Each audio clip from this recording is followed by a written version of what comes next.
মধ্যপ্রাচ্যের রাজনীতিতে নতুন উত্তাপ ছড়িয়েছেন ইসরায়েলের সাবেক প্রধানমন্ত্রী নাফতালি বেনেট। যুক্তরাষ্ট্রের অন্যতম মিত্রদেশ কাতারকে নিয়ে এবার এক বিস্ময়কর মন্তব্য করেছেন তিনি। তার মতে ইরানের চেয়েও বেশি বিপজ্জনক দোহা। এমনকি আসন্ন নির্বাচনে নেতানিয়াহুকে হারাতে পারলে কাতারকে শত্রু রাষ্ট্র হিসেবে ঘোষণা করার প্রতিশ্রুতিও দিয়েছেন তিনি। কিন্তু কেন এই ঘোষণা? বিস্তারিত ডেস্ক রিপোর্ট।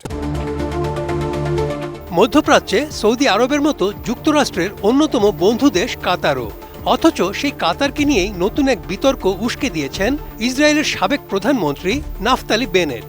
তিনি অভিযোগ করেন, কাতার গোপনে ইসরায়েলের ভেতরে ও আন্তর্জাতিক স্তরে প্রভাব বিস্তার করে দেশটির বড় ক্ষতি করছে।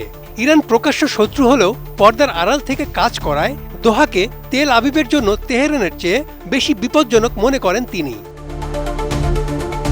নোভা এলইডি টিভি, ঝকঝকে ছবি, নিখুঁত শব্দ, 5 বছরের ওয়ারেন্টি। নোভা মানি সঠিক মান, নিশ্চিত সেবা।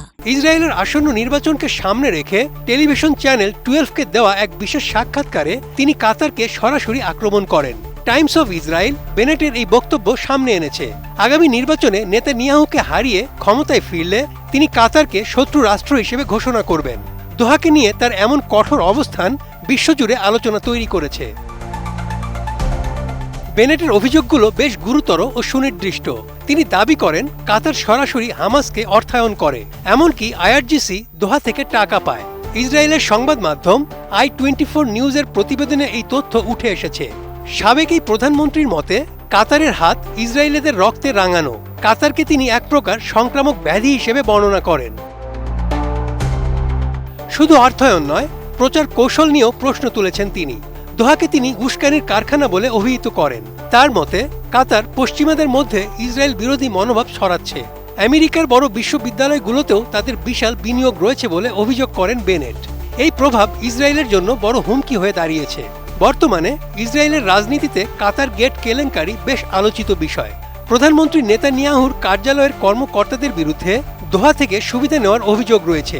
বেনেট একে রাষ্ট্রের সাথে বড় ধরনের বিশ্বাসঘাতকতা হিসেবে বর্ণনা করেছেন। টাইমস অফ ইসরায়েল এই ঘটনার বিস্তারিত তথ্য তুলে ধরেছে। ইসরায়েলের অভ্যন্তরীণ গোয়েন্দা তথ্যেও কাতার বিরোধী প্রমাণ পাওয়ার দাবি করেন বেনেট।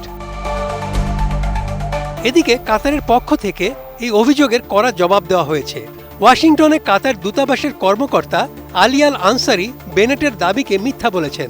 বেনেট নিজের রাজনৈতিক স্বার্থ হাসিলে বিভ্রান্তি ছড়াচ্ছেন বলে মনে করেন তিনি। দোহা স্পষ্ট জানিয়েছে, শান্তি প্রতিষ্ঠায় তাদের ভূমিকা আন্তর্জাতিকভাবে স্বীকৃত। কোনো অপপ্রচার তাদের এই মানবিক কাজ থেকে সরাতে পারবে না। Desk report, ATN news.